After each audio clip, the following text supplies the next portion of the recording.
Welcome back to another Effective Cannabis Conversation. I'm your host, Debi Wimberley, and today I'm honored to have Dr. Gallo joining me again, a leading cannabis clinician, a research principal investigator at the University of Pretoria for cancer clinic trials. We will be diving into her research review and clinical study of prostate cancer. To understand the growing body of science that could reshape how we approach cancer care and symptom support. Nice to see you again, Dr. Gallo, and would you take just a few minutes to share a little bit about yourself as we get ready to talk about this all-important topic of cancer and cannabis research? To be on the podcast again. I'm Dr. Shiksha Gallo, a cannabis clinician. I'm based in South Africa. I'm one of the board of directors with the Society of Cannabis Clinicians in the US. I'm also with ECS Education in Sweden. So I basically help patients. I'm also an acupuncturist.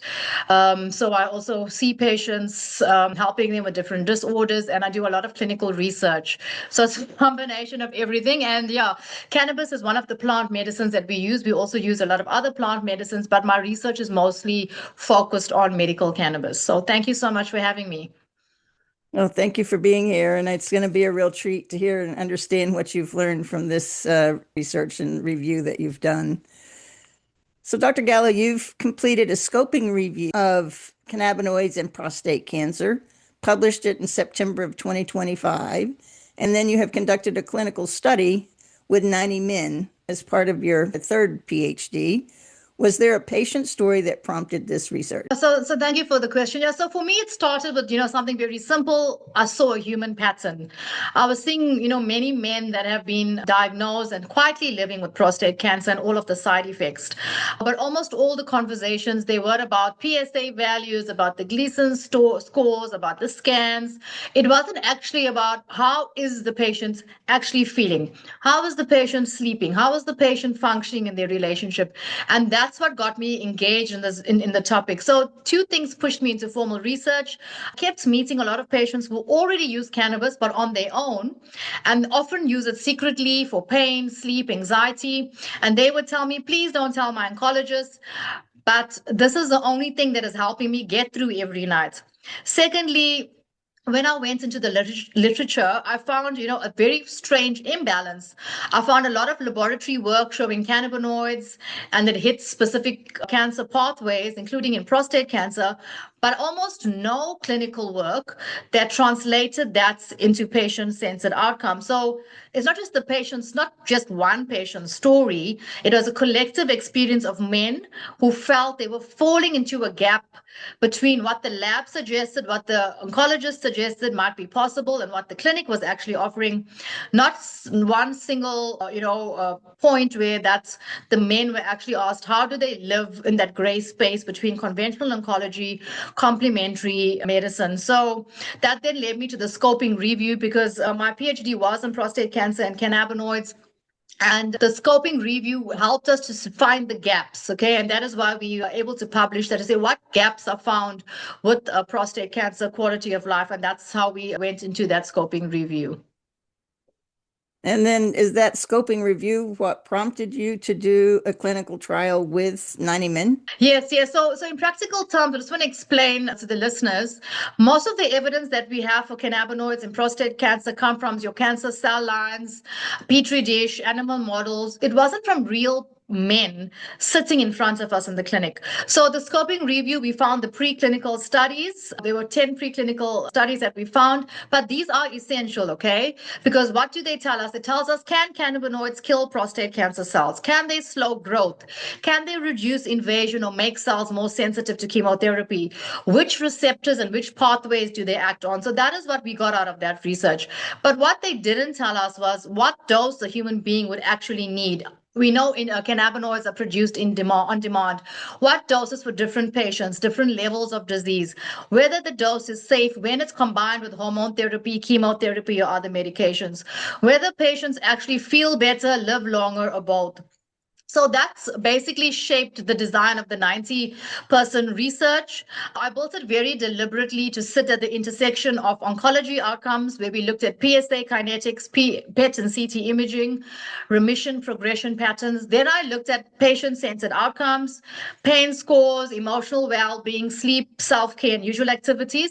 And then I looked at safety, the drug-to-drug interactions with the chemo, the tolerability, and sign that cannabis might actually worsen the oncologic outcomes. So across my doctoral work, I've been building a coherent program around integrative oncology and how evidence-based complementary therapies, including cannabinoids, also mushrooms and other plant-based medicines, can be used responsibly along conventional treatments that can improve both survival and life experience.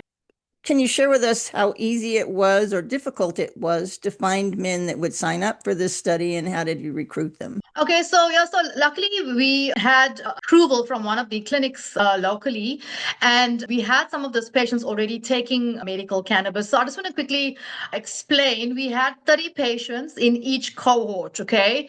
Just so the people can understand. So we had a total of 90 patients. 30 patients were patients that were taking chemotherapy only. The other cohort was 30 patients that were taking cannabis only because of whatever reason that they couldn't have chemo, be it a low white cell count, or because they just didn't want to for themselves, or they had side effects. And the third group was a combination of cannabis and chemotherapy. So the sample size wasn't that big, but when we worked out the stats, we actually only needed 15 per group to get a good result. And then we were able to double it in the cancer clinics to get 90. So it took us 1 year to recruit the patients. So it's interestingly, a lot of patients and the oncologists I was working with were very open. And the patients were really excited, especially those who were using cannabis, without anybody wanting to know. They also wanted to see what is actually happening. So it was actually quite not that difficult to get the patients because we split them into 3 groups. Oh, very interesting. And that's nice to hear. I worked in the cancer industry back in the late 70s, and we had patients that were using cannabis back then. We called it marijuana, of course, but Yeah. it wasn't legal to use. And we did see benefits for sleep and for, pain. And little did we know that it was engaging with a system that we're all born with. So it's quite been a journey for me to learn about the endocannabinoid system and cannabinoids and how they can play with cancer. So very important topic. So thank you. Thanks. So this is your third PhD, and you focused on cannabinoid therapies and cancer, which tells me this isn't a side project for you. What is the biggest research arc that you're building, and where is this heading? So, no, as I said, it's not just a side project. It's across my work. I've been, as I said earlier, I'm building a coherent program around integrative oncology. So this third PhD is just one piece of that arc. It's moving cannabinoids from an interesting mechanism and patient anecdote into properly measured clinical outcomes. And for me, Debbie, what I would like to see when a patient has been diagnosed with cancer and they go to that oncologist, I would like to see these treatments added to what the doctors are currently doing. That is the bigger picture. That is where I would like to see it. And that is why I'm doing a lot of integrative oncology work. And thank goodness I've been able to work with some really open-minded oncologists, which makes it where they're able to see, hey, this patient is doing so much better. Those that really care about the patients. So for me, the bigger picture is I want to see this as part of a treatment, not only just chemotherapy or hormone replacement therapy or radiation or just cutting out and surgery. I want to see it combined as part of this. So your oncologist can talk to you about this and not just, oh no, it's snake oil, it's nonsense, there's no evidence. So I want to build that evidence to show, hey, there is something here. Let's look deeper into it. The patient's telling you they're feeling good. Let's listen. Yeah. Yes, please. Let's get this done. This is really important. Thank you. So, do you find that you're finding acceptance through this with doctors throughout the world, or is it some places is more interested in it than others? It's a difficult question. I don't know. The universe has just been putting me into contact somehow with oncologists that want to do my course, that want to find out more. That's doctors. There's still a big stigma. Don't get me wrong, Debbie. Sometimes I get so positive and so excited when they talk to me and want to learn more. And then I hear another patient come in and say, "Oh, the doctor said I must stop the medical cannabis. It's going to make me crazy," and da da da da da. So it's such a difficult question. But I think from the last 8 to 9 years I've been doing this, we definitely in a better trajectory that they are opening their minds. We are doing more publications. I'm doing more talks, but I don't think we're doing enough, Debbie. Like this podcast is great because we can share this out. People can watch and learn. But I think we need to do much more to remove the stigma. The stigma is still huge with medical doctors because they feel they've learned in a specific way. We didn't learn this. Why must we worry about this when we spend so many years learning one specific way? Just add on to your question, I find doctors, as I mentioned earlier, that are really interested in healing that patients. Those are the ones that are way more open-minded. So in the US, we have really huge clinics where people come in and get cancer treatments. And I can remember when I was helping my mother-in-law through her cancer. She had thyroid cancer, breast cancer, and then stomach cancer. She had So all three back to back. And it was just like, come in, get your treatment, no conversation, no support. Is that something that you see regularly across the board in all countries, or is that just significant to the US? no, unfortunately, we see it in all countries. Just today, I had a consult with a patient who said he went into oncology. He was diagnosed with the adenocarcinoma. It spread metastasized into the liver. They said, "Okay, come back tomorrow. We're going to cut. So you have the surgery." Didn't explain about the surgery. Now the patient has a stoma bag. Didn't tell him this is what's going to happen. Then come back in 2 days for chemo, not discussing the results, not being human about it. We are all just human beings. We are just people. He just got the news. It's such a shock. And the next day he's in surgery. Next thing he's like, "What is this bag? I'm stuck with this bag." So I think it's not only in the US, it's everywhere. We need to change the way we do medicine and actually have it a more humane experience. And I've been trying to figure out how we got here because when I worked in oncology, we all had to go through training to support the patient and the family. And we needed to Yeah. talk to them every time they came in, make sure that they understood what this treatment was, how were they feeling, how were they dealing with the emotional impact of being diagnosed with cancer, because we Hmm. understand how impactful that is on the family. So I've been trying to understand where we switched that because that was in the late 70s and here we are in 2025. And it's more like we've just left that part of this conversation out, which is really critical when we're talking about cancer. No, I hear you. And also before, when I was in the hospital, I was working in the hospital as well. We had to counsel the patients. So you had to counsel patients to go through this, to give them guidance, to tell them about what's going to happen if they do this and side effects and quality of life. And I don't see that. I think it's because of the number of cancer. I'm not trying to make excuses for the other doctors, but I think it's because of the number of patients that they're seeing. They like flat out a number of doctor to patients. So they got this quick time, come in, go out. Oh, you have to do this, you have to do that. We've lost that where we sit and actually listen to the patient. We want to tell the patient, but we don't want to listen to the patient. And that's what I see has changed from the time when I was working, in the hospitals. Well, I think that this is an important conversation, and hopefully we can start bridging that gap by introducing Definitely. how cannabinoid therapies work and start having those conversations because we really want to partner with anybody that's dealing with cancer and make sure that they're getting the proper treatment and support. Yeah, sure. In your review, you found that most studies focused on tumor effects, the anti-cancer mechanism, but only a few actually addressed what patients care about most, pain relief and quality of life. When you designed your clinical study, how did you bridge that gap to shape what you decided to measure? Great question. So the scoping review show, as I mentioned earlier, showed the majority of studies were looking at basically tumor biology, how would cancer cells, cannabinoids work on the cancer cells. We spoke about apoptosis, proliferation, migration, angiogenesis, and then only a very small minority looked at what patients describe to us every day. Can I walk? Can I sleep? Can I get through the day without feeling broken? So when we designed the study, we said we have to put in symptom and quality of life endpoints, and that was non-negotiable. In addition, because we wanted to then enhance what we found in the preclinical studies, like the apoptosis, proliferation, the metabolism, how everything works. So what we did is we added the PSA, which is a prostate-specific antigen, as well as the PET CT imaging. So we systematically then measured all of this. We measured the pain intensity and the pain interference. Because remember, a lot of patients have pain, and all these patients that we looked at, I don't know if I mentioned this, also had they were quite advanced stage of disease. Because for prostate cancer, you will give chemotherapy if it's an advanced stage of disease. Okay, so they obviously had pain and they were quite an advanced stage. Emotional well-being and anxiety, which is something we said we have to measure because we've seen that in patients. Sleep quality, self-care and usual activities, how independently men were able to live, how were they able to do their own activities.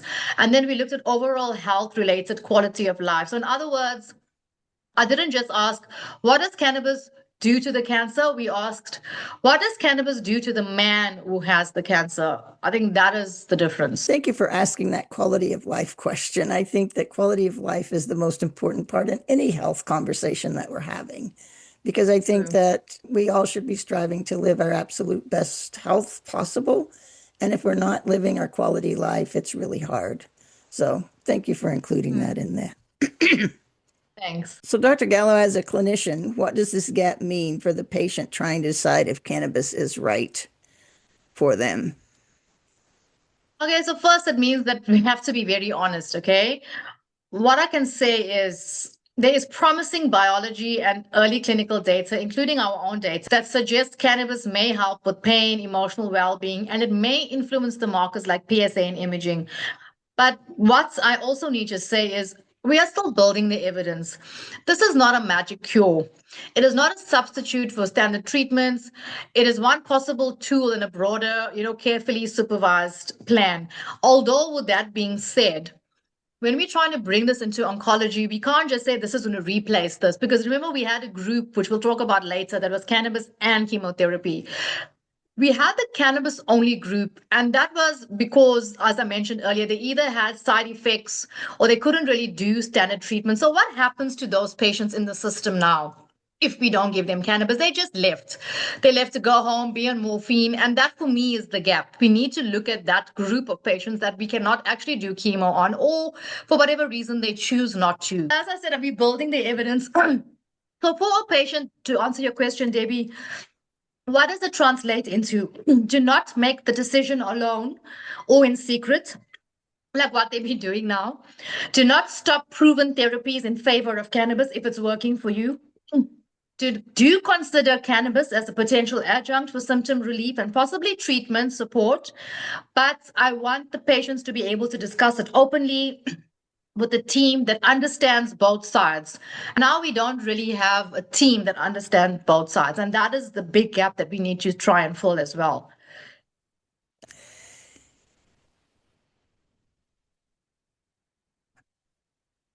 Here's what might matter most to men with prostate cancer. You found that cannabis use, whether alone or combined with chemotherapy, was associated with a greater reduction in pain and improved emotional well-being compared to chemotherapy alone. Walk us through what that looked like.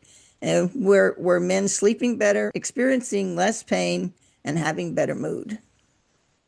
Awesome, thanks. So as I mentioned, we had 3 groups, right? 30 patients chemotherapy alone, 30 patients cannabis alone, 30 patients combined cannabis plus chemotherapy. So across the study period, both cannabis-containing groups showed greater reductions in pain and better emotional well-being compared to the chemotherapy alone. So just to put context, the chemotherapy alone group was my control group.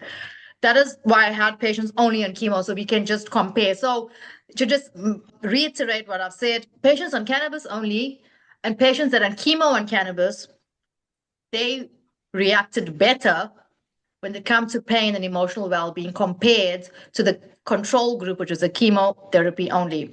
So men in the cannabis groups, they reported lower average pain scores, less breakthrough pain.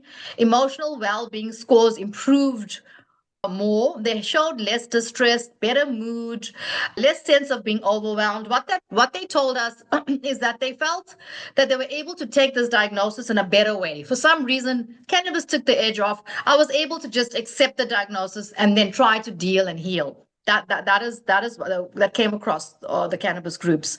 Then to sleep, many reported better sleep continuity. They awakened less from the pain or anxiety and the sense of being more rested. So let's talk about the control group.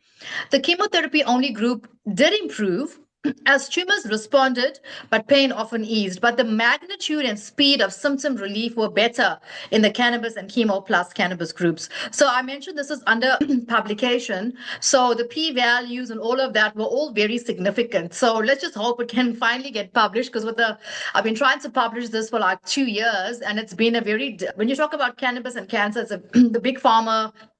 It's which owns most of the journals, also becomes very threatened by what you're trying to say. And yes, it's fact. So finally, now I think we found a journal where we under review, we've put in all our comments, and hopefully it will get approved. So we did not frame cannabis as an alternative to chemotherapy. The way we framed it is a way to help men live their treatment and not just survive it. So that was the intention. Also, I needed to work, with the oncologists, and we had to be open about the treatment that's already there. So when you're doing this research, and you'll see Debi, with the stigma attached, you have to go about it in a way that's not bullish, but you go in a scientific way to say, okay, this works. Let's compare everything. And that's why the oncologist accepted the research question and the whole method. And I really feel bad that it takes so long for you to get this published, because I think this really is important information. Crazy. And I think men would love to have this information when they're making a choice. And that's why we invited you here to share this story, so at least someone can hear it and maybe approach their doctor with your research. Yay. And say, Thank can you. we please look at this for my treatment? So thank you. Beyond the research, are you seeing men manage prostate cancer in general with using cannabinoids? And what are you hearing from patients about their actual experience with cannabis for symptom management after and leaving through your research? And so the stories mirror the data, which is good. Men telling us things like, I'm still on chemo, but I can sleep through most of the nights. I don't have those side effects from the chemotherapy, the nausea. I'm not living at a pain score of 8 to 10 anymore. I feel calmer. This I'm just quoting from some of the patients. Actually, I feel calmer, less on edge. I can talk to my family without snapping. And when we compare that with the traditional treatment alone, there's a big contrast. The patients with chemo alone, they described a cycle of pain much worse, poor sleep, fatigue, emotional exhaustion, unable to work after they do the chemo, even sometimes for a week. But when we had supervised cannabis, I'm talking supervised cannabis now, not dosing on your own, supervised cannabis added, we frequently saw smoother days. Pain is getting better. Sleep is not perfect, but it's getting restorative. Mood is not euphoric, but it's less bleak. And then as we were microdosing and as we got to higher and higher levels, we saw that it was improving. So I want to just add, it doesn't mean that every man responds, and it doesn't mean that cannabis fixes the cancer. It means that for many, it softens that edge of the illness in every human and, very human and meaningful way. So if I'm feeling happier and better, of course, my body, my cells are all happy. You're gonna heal. But if you're always feeling stressed, anxious, and in bed all the time, you're not living your life, that is gonna affect the body as well. So yeah, that is where we saw the difference with the the 3 actually. And when you think about the study and everybody going back home, do you recommend that they still stay on a regimen of cannabinoid therapies? Yeah, look, luckily with us, we get to work with the oncologists, and the oncologists say, look, the patient's doing better, keep them on the cannabis. Look, why would we stop it? Even when the chemo was finished for that period of time, let's say they did their 8 to 12 cycles, they stay on the cannabis because they still feel good. And then, if we look at apoptosis and angiogenesis, and you're not taking anything for that time, at least cannabis is kind of treating or helping that patient deal with the cancer, and also maybe kill cancer cells as well, as we saw in the preclinical work. So Yeah, we do definitely. And for me, it's important that we have this open conversation. So cannabis clinicians or even GPs or just physicians that are working with cannabis can work with their oncologist. And that for me is key. I think that's really important for us to understand that normally if it's making you feel better, it's not, we finished our treatment, now let's stop it. It's something I would Yeah, say that's really important to continue with. correct. Dr. Gallo, your scope, we're going to talk a little bit about your scoping review here for a minute. And you also found variabilities in cannabinoid formulations, dosing, and how studies measured results, which made it hard to compare one study to another. Sometimes I'm read it's even about how we define a cannabis user.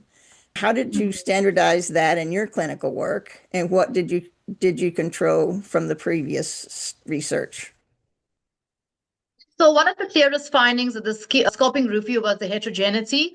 There were different cannabinoids, different ratios, different routes, different outcome measures, and it was very difficult to compare studies or extract practical guidance. But in our clinical trial, how we tackled them by using a single standardized medicinal cannabis formulation where we looked across cannabis containing groups rather than a mix of products. So they were all on, let's say, a 1-to-1 THC and CBD ratio that was full spectrum. We looked at, it was difficult to have structured dosing and titration because every patient tolerates cannabis differently. And as we said, endocannabinoids are produced on demand. It depends what you eat. Those that are exercising more were able to tolerate better. Those that were not exercising. So we didn't do it like a clinical trial where we had set doses. Everyone is given 10 milligrams. And we didn't want to do that because we wanted to look at real world evidence. So we looked at how that clinician consulted and what that patient needed at that time and then microdosed up to a dose. And we got very interesting data about the different dosing that we found and we compared them across the group. So that's in the publication. So we could document exactly what patients were taking and how they escalated. Sometimes I may say, oh, not me, we had doctors doing this. The doctor would have prescribed, let's say, 10 milligrams once a day. Their pain wasn't that bad, but that patient took 5 milligrams because you were able to dose with the oil at night. We recorded that because we also needed to know what the patients were taking because they understood cannabis a lot, the cannabis users. So if the doctor said, take this, and they had pain, they will take more. So I needed all that data. So we asked the patients to give us the data on how they were taking the cannabis, and we used the pharmacy records, what was actually prescribed and how long it matched, so we could match both of it. The other thing was trying to control key variables, the cancer stage, the baseline pain, current systemic therapy. So the differences were less likely to be due to imbalances between the groups. So they were all like around the same stage of disease and same kind of pain. And then we used validated, repeatable scales for pain, quality of life, and function. That doesn't solve every problem in the field, but it does move us from everyone using something different towards some sort of data that can be, compared and replicated. So, this is a whole nother topic. We need to have a whole nother podcast about this. I still feel the way cannabis clinical trials are also done incorrect because I want to just say the dosages that we found in this trial from month 2 baseline, month 2, month 4, month 6, this will now help us to use a proper clinical trial, a randomized controlled clinical trial, because we have an idea of what doses worked, what doses gave us remission, what doses gave us tumor reduction, what doses helped with pain, and we split the data. And I think that's how we should be doing clinical trials. We should be taking real world evidence, using what works there, and then take that dosing into a clinical trial. Because now, if you're going to do a clinical trial, Debi, for example, and you're going to do it in prostate cancer, and you're going to say 5 milligrams of CBD or 20 milligrams of CBD, and we went to quite high ratios if we looked at the end, it's not going to work. And then we're going to say, oh, cannabis doesn't work for cancer. But if they can take this research that we have done and then base a randomized clinical trial on real world evidence, then we're going to get more successful trials. And I think that is the issue. Sorry about going on this whole long story, but I just wanted to explain to the listeners that it's not as simple as taking morphine and running a clinical trial with morphine, that is synthetic morphine. We're talking about thousands of compounds in a plant, alkaloids and terpenes and this and that. So we need to look at that, and it's a big gap in science. And I so appreciate you bringing that up because I think that understanding the importance of full spectrum medicine instead of using a single cannabinoid is going to provide you with better results. I'm pretty sure that's what your study might show if you were able to Yeah. do that kind of study. And I also think that it's really important to understand that one of the beauties of using cannabis as a medicine is when you're having chronic pain, you can dose it if it seems to spike and help with Hmm. that, where you can't do that with any other medicines that you're prescribed while you're going through this treatment. So that's one of the beauties of Correct. this plant is that you have the luxury to know for yourself to make that Yeah. decision that this is a tough place and I need to medicate more. So thank you for bringing that to the forefront and sharing that, because I always think that's one of the things I love about being able to use cannabis as my medicine is I get to decide when I need it the most and adjust for my system and the way that it's working. True. Let's talk about PSA levels here, the markers that doctors use to track prostate cancer activity. You found that both cannabis containing groups showed PSA decline, but the final values were comparable across all treatments. What does that tell us? And for a man listening, what should he understand about that finding? Question. So you're basically right. It's one of the more nuanced findings was that cannabis containing groups showed a much faster decline in the PSA over time. But the final PSA values at the study, the end points, they were broadly comparable across all three groups. So for someone that's listening in plain language, cannabis does not appear to magically drive PSA down lower than chemotherapy can achieve on its own by the end of the measured period. So we didn't find a lot of clinical significance with the PSA alone. What it may do that we think that it may have done, it changes the trajectory, the speed, and the smoothness of the decline. So clinically, a faster PSA decline can be meaningful. It can correlate with earlier symptom relief. It may indicate that the tumor is responding more briskly to the treatment that's given. However, this is a big limitation in the study. We got a very big limitations section because I want to be open about what we're doing. As I mentioned earlier, PSA is just one marker. We can never ever interpret the PSA in isolation. So the key takeaway is cannabis, when used in the way we studied, it did not worsen the PSA. That's the main thing, right? It may support a more favorable response curve when we looked at the data, especially when we combined it with chemotherapy. We got better results when they were combined with chemotherapy. So it's not just a justification to abandon chemotherapy, it's in favor of cannabis alone. So those results were very all over the show, but it didn't really compare much. But we did see the combined group different. But again, as I said, we had to look at it in context with the PET CT, in context with how that patient's feeling. You can't look at it in isolation. So true. I don't think we can look at anything in isolation when we're talking about health and treatments. Now let's talk about, you also did PET and CT scan imaging, actual pictures of tumors to see if the cannabis affected the tumor activity. Did those images show? Specifically, you found a higher likelihood of remission of tumor reduction in the combined chemotherapy plus cannabis group. Can you explain what that means? So beyond blood tests, as we mentioned with the previous question, we needed to see what is happening in the body itself. What is the metabolic reaction? So the PET CT scan, some other countries, people also use MRI scans. So basically, let's just call it scan, right? So we looked at the scans and we assessed the tumor burden and the metabolic activity. So we observed that men in the combined, when I talk about combined, I'm talking about chemotherapy plus cannabis group. This combined group had a higher likelihood of remission or measurable tumor reduction when we compared it with other groups. So I want to just put this in layman's terms. More men in the combined group showed meaningful decrease in tumor activity or size on the imaging. The cannabis-only group did show responses in some patients, but not at the same rate or depth as the combined group.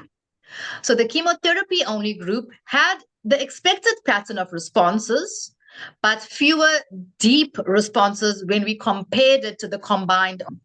What does it not mean? It does not prove that cannabis cures prostate cancer. It does not mean that chemo is optional. But what it does suggest is that cannabis, when responsibly combined with chemotherapy, may have an additive or synergistic effect on the tumor behavior over and above the symptom control. So this is an exciting hypothesis because now we need to test this in larger, longer, multi-center trials to see what is actually happening, what is going on. So this sets the scene or the basis, but it doesn't give us a definite answer. I hope that makes sense to the listeners and to you, Debbie. It makes sense to me, and I hope the listeners understand it as well. So, as a Yeah. doctor, and if you didn't have any of this information, would you see the importance of pairing and working with somebody, another practitioner that specializes in cannabinoid therapies to work with for cancer treatment for prostate cancer? Yes, definitely. Because I mean, we can see the combined treatment is definitely performing better than the chemo only treatment. So there is something there. But then again, these people or these patients or participants were all monitored. They were all closely monitored. They were working with the oncologist, with the doctor. What's happening now, Debbie? We spoke about this in the last episode when we spoke about the opioid crisis. Is people feel okay, they may read the summary of my study and say, oh great, cannabis can help my prostate cancer. Then they'll go to a shop or an unregulated source and buy cannabis, not actually knowing dosing, not actually being treated by the oncologist, telling the oncologist. And I mentioned earlier, sorry, a lot of patients don't want their oncologist to know because they feel the oncologist is against it. So we have to work together. I think that's the main point of this whole this whole thing. Every statement, after every question you've asked, we come back to we need to work together with the clinicians, physicians, oncologists. Absolutely. And I think it's really important for anyone that's got a cancer diagnosis to understand you need a team working for you. You should Yes, not be trying to do this on your own. I want to make that very clear. It's not something 100%. you or I would ever recommend that you go off on your own and try to figure out how to manage your cancer with just cannabinoids. I think it's really important to have a doctor that's partnering with you. Correct.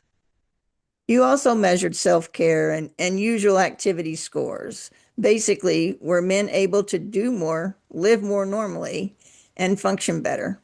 What did you find? So yeah, this was one of the most clinically satisfying parts of the data. Actually, we use standardized measures. So we use self-care. So they had to answer the questionnaires. Also, some of them we had their helpers answering the questionnaires because they were able to see improvements. So things like washing, dressing, basic personal care. Usual activities where work, household tasks, how they participate socially, hobbies. So men in the cannabis containing groups, particularly the combined chemo plus cannabis, they showed greater improvements in these scores than the chemotherapy only group. So that translated into very concrete differences, like very significant p values. More men could manage their own personal care without help. They were more able to leave the house, attend family events, maintain some sort of level of work or routine and carry on. The illness felt less like a full-time occupation and more like one part of their life. So for patients and families, this matters enormously, Debbie, because it is one thing to live longer, and it is another thing to live those months or years without enough function and autonomy to still feel like yourself. And what we found with the 6-month period, those patients with the cannabis only group, as well as the cannabis and chemo group, which performed better than all three groups, this was very distinct. And this was a very exciting part for me of the data. That is exciting, and it's important to hear. Did any family members have any feedback on this process and how it impacted their loved one? Yes, we did have feedback from the family members, also the doctors, I'm sorry, the nurses or the staff or the helpers that were working with them. They gave us very good feedback from the improvements that they've seen. So that was really, really good. Unfortunately, when we had to write the papers, there was just so much of data. We got so much of data. We had to write another paper on what the responses were from the patients themselves, just like a more lighthearted type of thing, because we got some good stories that we can, like how patients just changed their entire life and were able to just feel more happy living life. Because remember, some of these patients, when they got diagnosed with cancer, they thought, that's it, I'm dead, my life's over, I'm miserable. And then they saw the change of how that's improved, the feeling, the anxiety, the okay, I can live, I can carry on with this. And that for me was key. I love that. I think that's really important is that they can see the change and having a story like this and being able to share that information, which I think will be very powerful when you can get that out to show how it really did give them life and hope for the future. Correct. Yeah, 100%. So let's see if we can get that together. I'll help you any way I can. Yeah, yeah, we can do that for sure. Even if we just write up something, yeah, that's great. One of the most important findings in your study, Dr. Gallo, was there was no evidence of harm from cannabis use, whether alone or combined with chemotherapy. For a patient or a doctor listening who's skeptical, worried that cannabis might interact badly with chemo or cause other problems, why is that significant? And what were you looking for that you didn't find? So, to any skeptical oncologist or doctor, I would say you do not have to become a cannabis evangelist to recognize that your patients are already using it. Okay, majority are. I would just want to highlight some important points. Usage is common. In some cohorts, almost 1 in 5 cancer patients report using cannabis for symptom relief. This is published, okay, in other papers. Evidence-based, symptom control. There's reasonable evidence for certain formulations in pain and chemotherapy-induced nausea, with more mixed but emerging data on sleep, mood, and quality of life, also published. Prostate cancer biology, growing preclinical data showing anti-proliferative, pro-apoptic, anti-invasive effects of cannabinoids, particularly CBD, in prostate cancer preclinical models, published. Clinical gap, very few high-quality disease-specific trials, which is precisely where skeptical but curious oncologists can contribute. So I want to emphasize that engaging with cannabis is largely about harm reduction and shared decision-making. Asking about the use, checking the interactions, guiding patients away from unsafe products or unrealistic expectations, and where appropriate, being open to rational monitored use as an adjunct. Because if you're not having that conversation, they're going to just get it from some black packets in the corner and just no idea how it's being made, how safe it is, and take it. So let's talk about safety. What we specifically watched for was worsening of chemotherapy side effects, which we didn't see. Unexpected liver, kidney, or blood count abnormalities, which we didn't see. Interactions requiring chemotherapy dose reductions, which we didn't see. Increased hospitalization, cardiac events, or serious psychiatric events, we didn't see. In fact, we saw the complete opposite, where they were happier. Any signal that disease was progressing faster in cannabis users, we didn't see that. So we do not see evidence of additional harm in the cannabis or chemo plus cannabis groups compared with the chemotherapy alone. But let's just get back to your question. For a skeptical oncologist or a worried patient, this is very significant what we found because it directly addresses 3 common fears. Cannabis will interfere with chemotherapy. In our study, we did not see cannabis undermining chemotherapy efficacy. In fact, we saw the opposite. The combined group did better. It will make them too sedated or cognitively impaired to cope with treatments. If it's carefully titrated and dosed correctly, again, which we did not see pattern of any debilitating sedation or confusion. It will cause dangerous organ toxicity. Within the confines of a monitoring period and dosing strategy, we did not see any new toxicity signal emerging. Of course, no evidence of harm in a 90 patient study doesn't mean zero risk ever, but it suggests that when supervised appropriately, working with that oncologist, cannabis can be integrated with chemotherapy in a way that is clinically safer rather than being reckless, trying to do it on your own. One of the things I didn't ask you, and I don't know if you took this into account with your study, is other pharmaceuticals that were on board within this. And were you adding for the non-group that did not have cannabis, they just had chemotherapy? Did you add in any pharmaceuticals to help manage the symptoms that cannabis was managing in the control groups?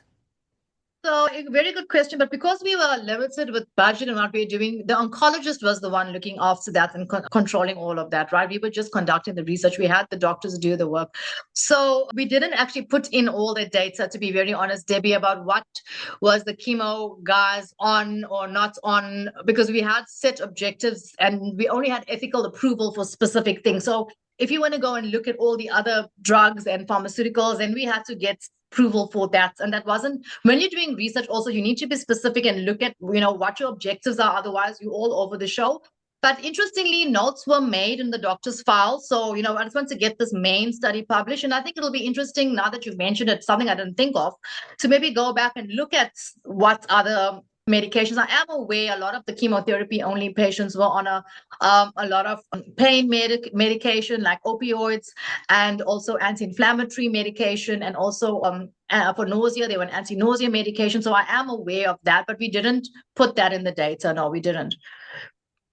And then that's something that if you were doing working with a client on your own, you would definitely be looking Yes, into no, and definitely. evaluating. Yeah, definitely. And when we spoke about the opioid the last time, we saw a big dip where a decrease in opioids using medical cannabis. So obviously, if you just think about it, with the cannabis and chemo group, they perform better also because they were able to reduce the opioids, the side effects of the pain medicines, where cannabis did that. I know it's two different studies we're talking about, but it's just to add what complemented this study from the other study, if it makes sense.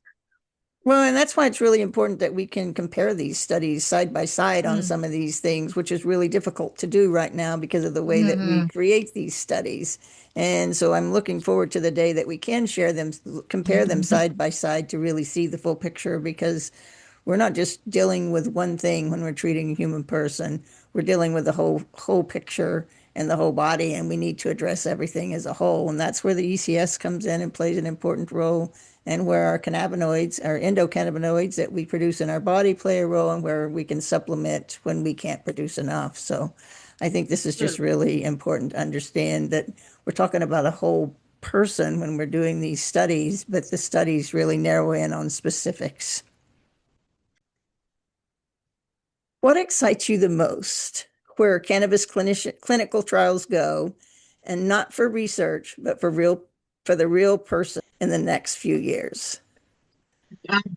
So I would say maybe just three things I'll mention: better, bigger, smarter trials. What I mean is, where we look, this 90-man study is a starting point, right? Not an end point. So I'd like to see multi-center trials with much larger numbers, longer follow-up. We only followed up for 6 months because of the permissions that we had.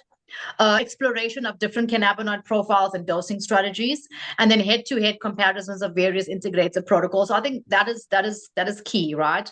And also using this real-world data, as I mentioned, about dosing to guide us into these RCTs. And then having people that actually understand both sides to be your investigators, okay? Then clearer clinical guidance for oncologists and GPs that doesn't exist. Many clinicians are very uncomfortable because the evidence is fragmented. My hope is that this and the future work that I'm doing and other clinicians are doing, I want to develop some sort of a practical guideline on when and how to consider cannabinoids for GPs and oncologists, clear red flag situations where cannabis should be avoided at all costs, and then standardized protocols that can be safely implemented in the real world oncology practice. So hopefully we'll be able to get that. And the last thing is, let's change the way we do things and look at a more human experience for men with prostate cancer or people with any cancer, right? Scientifically, I'm excited about tumor biology and synergistic effects. We need to include that in. Clinically and personally, I'm most excited about the possibility that men will suffer less pain, sleep will be less broken, anxiety and emotional distress better managed, families will be feel more supported and less desperate to just say, how can we save them? So in a few years, it is completely normal for a man with prostate cancer to have an evidence-based conversation about cannabinoids with his oncologist. That is what I want to see, without stigma, without all the secrecy, and with real data in hand. Then this work that I've done will do exactly what it's meant to be, So yeah, that is where I see it. Also, more targeted, formulations instead of generic cannabis oil. I'd like to see more targeted type of formulations aimed at particular symptoms, clusters, looking at more molecular biology, subtypes of cancer. So there's a lot of, a lot of work we can do. Do you see that you'll be going back and revisiting the 90 men that came through your study and seeing how they're progressing over a period of time? It's a very interesting question, but one of the clinics, they've actually moved to another province. And also with the ethics, I don't know if you know much about clinical trials and ethics. We have, as a researcher in the PI, you have to step away from that. You can't influence even after. So I haven't even thought about that. We'll have to obviously get permission from the actual oncologists and doctors who are part of that. But no, I haven't actually even thought about that. So it's a good question. And ethic guidelines when it comes to cannabis, I'm very strict and I follow every single thing ethically with integrity, because you don't want that to mess up all your hard work and research, So, but an interesting question, but no, where we haven't done that. Well, that's interesting to know. I wasn't aware of that. It's nice to know that that's the way that works, so that we are aware of that. I think as just a interested party out here, I want as much facts as we can get around this and would like to know what it is like, 5 years from now. Just wondering how we follow up on this and how we expand this to make sure we fully understand the longevity of what we've done with cannabinoid therapies in cancer treatment. No, great question. But we'll have to do a whole new research study for that, eh? We have to get new ethics approval, new objective to say now we're looking at. So it's not as simple. Your hands are tied also with that also being a DEA Schedule 1 drug, with the amount what you can do. But it will be great if we could do that. So now that you've finished this study, and I know you're doing a study on chronic pain, I know you've done a lot of things, but do you have any other focus on what you want to see done or studied next, maybe in cancer research?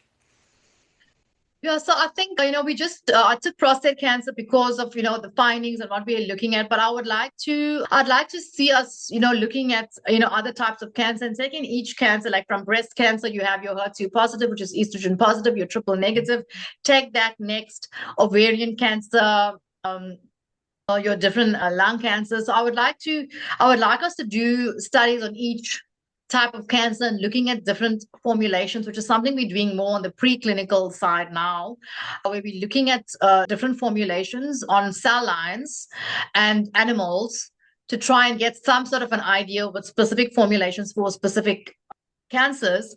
And then once we get what we see works there has been some work done and we're going to move it to animal now, then to take that into actual clinical trials with human patients. So it's not that so easy, Debbie, to just go and say, okay, I'm going to do this now on human patients. You need to build a case for safety or to show, okay, this cancer cell line study was done, or this animal study was done, and then we can do more. So, I would like to move to females. We have a big crisis when we look at breast cancer. Both types, the estrogen positive as well as the triple negative, and ovarian cancer as well has been really, really huge. So I'd like to look at that as the next study, which is something we want to do with the University of Pretoria. And then from there, go into more specific cancers, your small cell carcinoma, then your, as I mentioned, ovarian, your intestinal, your lung, brain tumors, glioblastomas. There's been a lot of work done. So there's a lot of work. I don't even think we'll finish it in this lifetime because there's so much that needs to be done. But I would love to invite more researchers to collaborate and not work in silos. So if we work together, we'll be able to do much more together in different countries, different areas, and get the data. Recently, I just want to mention something because I was in the SEC conference now in Denver, and I'm going to be also working with the Cancer Playbook, where we're looking at global evidence to see with the different types of cancer, how patients are responding, giving them affordable cannabis treatments, but not so specific like what I've done, using control groups, just a more big real world evidence of gathering the data. And that's something that we're going to be looking at in 2026 with the US. Bringing into Africa as well, which I think is really huge, and then other countries. But there's so much of work. It costs a lot of money. We need people that actually care about this. And also universities, I'd like to call into universities. Help us, work with us, help us get funding from different research councils, let's do this together. There's so much, as I said, Debbie. I'll never finish what I actually want to do in this lifetime. There's just too much. But I think for me, there is positives. I don't only see this with this prostate cancer study, but other patients. If you can just give them the quality of life, you have already won. Because oncologists see their patients bedridden, they also don't want to keep pushing them. And we see patients even overdose with chemo. Now you're stripping all the chemo out, then they finished, you know. Let's look at quality of life. I'm not talking about if we can reverse the cancer or get the patients to remission, great, get the tumor reduced. But let's make our focus more quality of life, because that is more important. Dr. Gallo, thank you so much for this wonderful conversation and this introduction to your study, prostate cancer. I think that understanding that we have the opportunity to understand a plant medicine that could really help guide us in cancer treatments and improve where we are. I've been working in this and for this for a very long time. I've lost lots of loved ones with cancer, and we want to fix this issue as much as we can for everyone. And having other alternatives on the table is really important. So I hope that anyone that's listening to this, that's a practitioner, will reach out to you, get to know you, be interested in the work that you're doing. If you're a patient or a loved one of someone that is struggling with prostate cancer or any other cancer, how can they get in touch with you or someone else that they might could get some information from? Thank you. I am online. I'm on LinkedIn. You can find me, Dr. Shiksha Gallo. I have a website. It's called www.hi for high and then healing, healing.co.za. So you can get a lot of information there. As I mentioned, part of the Society of Cannabis Clinicians, and I know Debbie, you as well. So you can also reach out to us at the SEC. I'm also part of the ACS, Association of Cannabinoid Specialists. So there's a lot of these forums that you can reach out, and there's not just me, there's a lot of other brilliant clinicians that understand cannabis that have done a lot of work. So for me, it's so important to integrate what I've done with the others, because we don't know everything. We all still learning, and every day when I study anything about cannabis, I learn something new. Every single day when I read, I'm like, oh my God, I didn't know this. So, and then we discuss it with the other clinicians. So there's really great clinicians out there, very qualified people, and we need to bring this industry together for the patient's sake, you know, not for anybody's ego or money, or, you know, the cannabis has also become a greed chain. So we need to bring this together about the patients, about patients' well-being, about we need to change that. We really, really care about humanity and we want to help people. That's it.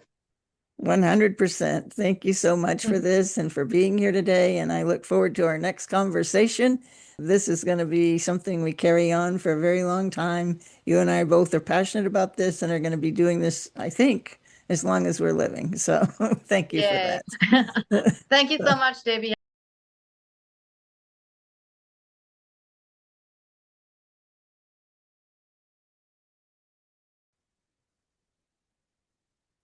Welcome back to another Effective Cannabis Conversation. I'm your host, Debi Wimberley, and today I'm honored to have Dr. Gallo joining me again, a leading cannabis clinician, a research principal investigator at the University of Pretoria for cancer clinic trials. We will be diving into her research review and clinical study on prostate cancer. To understand the growing body of science that could reshape how we approach cancer care and symptom support. Nice to see you again, Dr. Gallo. And would you take just a few minutes to share a little bit about yourself as we get ready to talk about this all important topic of cancer and cannabis research?